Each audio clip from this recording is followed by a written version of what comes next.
Good morning, good morning, good morning. I do hope that you were able to get your notifications this morning.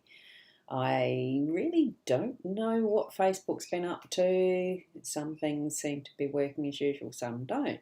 It has been a week since I've been at this computer using this particular technology, as in a Mac, and it can be live and what I'm comfortable with, but some things look like they may have changed. So, look, I'm Ros Boundy, Psychic Medium, bringing you a daily Lenormand card spread reading of sorts. I was shuffling through my drawer just to see what cards there were in it, basically, and I've come up with finding a new set that I had forgotten that I'd got there, that I had there, sorry, got there, had there.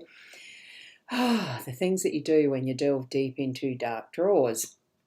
I'm going to go across to my cards now. I'm just double checking that I've got things working correctly in the background, and it looks like one of them, I don't know, I do not know. It's all right, let's go across to the cards. Tune into your psychic senses and connect with your spirit realm. Here we go. So, what I've got, it is a bit different from what you can see there, what we normally see. It is mainly, I've just realised that I've forgotten one of the comments that I usually put in.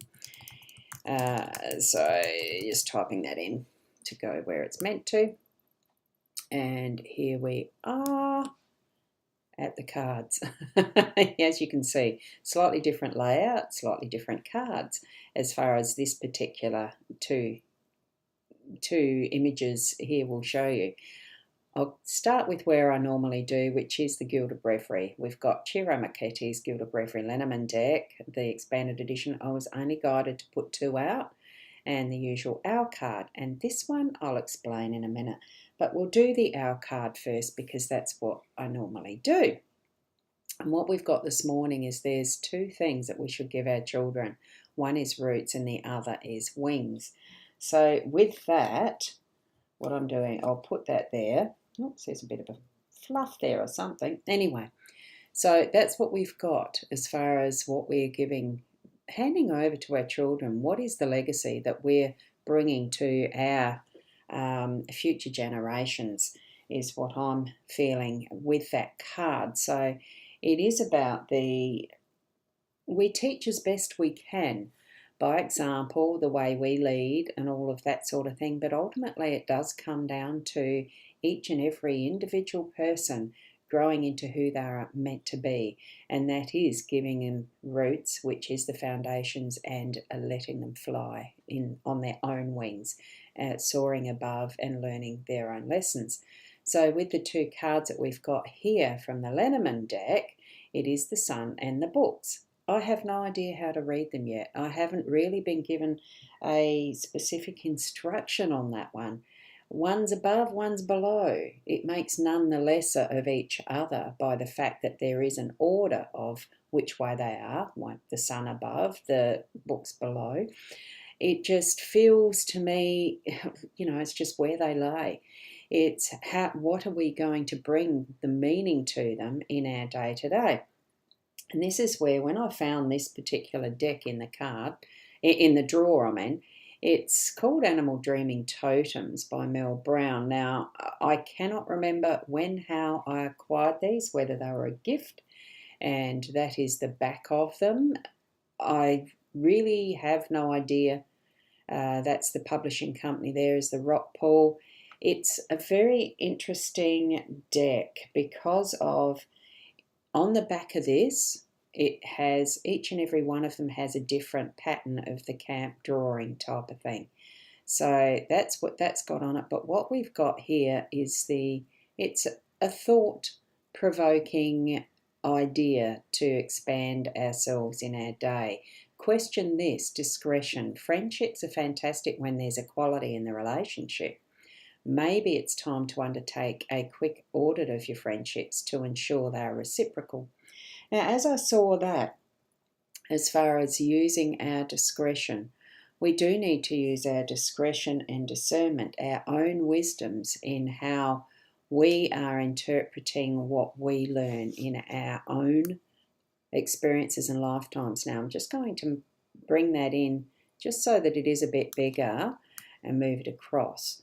Because I felt that as we are moving with discretion, I'm just going to put it up there. Look, I do feel a little chaotic with this, and I think this is where we need to be careful in how, when we are using our discretion in how we discern our learning experiences and things that we use as our own wisdoms and bringing them forward, we are putting it for ourselves first, because that's the, that's the where we come from.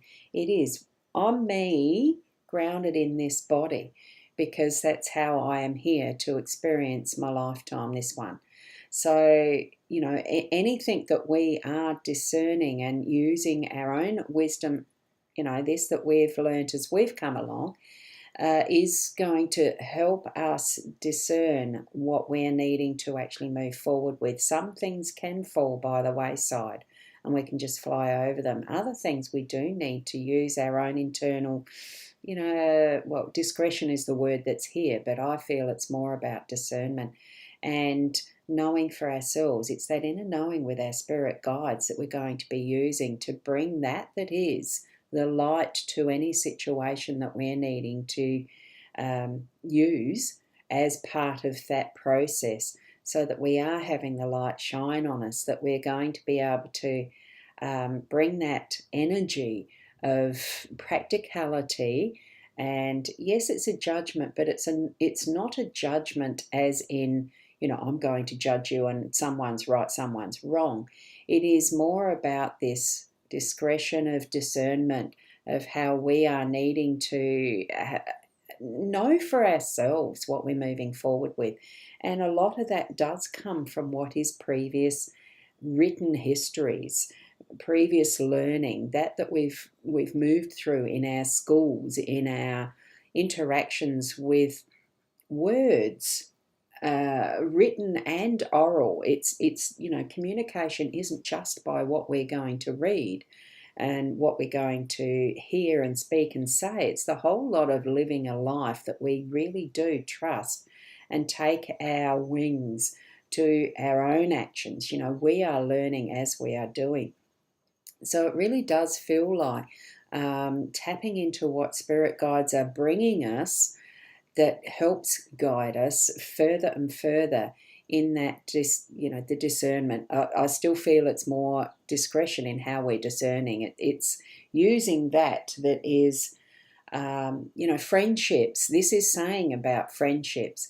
It's the relationships that we have with ourselves first as well, and how, what really is a friendship. Do we really have to have it being reciprocal, as this one is suggesting, tit for tat, all that sort of stuff, and it's got to be on an even field? Doesn't always have to be. We're going to move through our life as a roller coaster anyway, learning more each and every day. Hopefully you are having that light being brought to different situations and understandings as we are continuing to move forward, as we are continuing to take to our wings and really move above. We're flying high into that bigger picture look at how our life sits, including with our friendships. So it's not just to pick and choose. It really is to fly with those experiences and learn more and more as we're moving along. So I'm hoping that even in that sort of seemingly confusing type of way I've explained that it does bring some insight for you. Watch this again if you need to gain a bit more clarity around that. Pause it to have a look at where the card means, where you can see it and get that feeling and meaning from it as well, in the flow of things. And good morning, Keza. I didn't interrupt my flow because it felt chaotic. Well, not chaotic. It felt like, it was hard to grasp the meaning for these cards today. Probably because there's too many there. Is there? No, there's not really. We've got what is a perfect reading. We just need to learn to connect with spirit, to understand it that much more. Sorry. Hi Fiona, lovely to have you here as well too, girlie. It is a happy Monday. It's nice to be back home again after a nice breakaway, though it was a freezing cold, stormy breakaway. But we all have, as far as our weather and everything, wherever we are in the world, it's going to be a different experience for everyone, isn't it? Being able to tap into what is our beautiful world on this earth. So from there, I'm going to leave it now because I've got a little techie issue in the background to fix up now. One of the destinations didn't work. I've got no idea. I'll have to sit with that, and let's hope tomorrow is even more flowing as well. Thank you, Keza. Have a beautiful day to all from Keza. Thank you so much for that too. And we've got Fiona who has shared the numbers with us. So you're quick on that one. I hadn't spent the time to look at those yet. So it is a 4. It is a, I'm trying to look at it. So it's a 31, a 26, a 10. So, yeah, I think you've got it right. I'm not going to argue it. So thank you so much for that, Fiona. Lovely to have the numbers there. So in whatever way that you're needing to move through your day, definitely practice that connection with spirit. I know that I forget to consult at times. You rush ahead in your own strength. Whenever you feel that need, that little prompt on the shoulder or in your head, or, things that flash up as far as those little symbols and signs, to really take notice. Trust that that is spirit speaking with you, guiding you as you need to be. Ask if you need help. All of those indications that we sometimes come up with that wonder, what the heck was that? Trust. Trust that your connection with your spirit is strong and gaining strength each and every day that you do. Put that conscious awareness there, I think. And here we go. Fiona's saying thank you. Have a fab day. All around, definitely love, light, humbleness, peacefulness, gratitude, and absolutely keep being the best you that you can be. And namaste. Till tomorrow. Bye.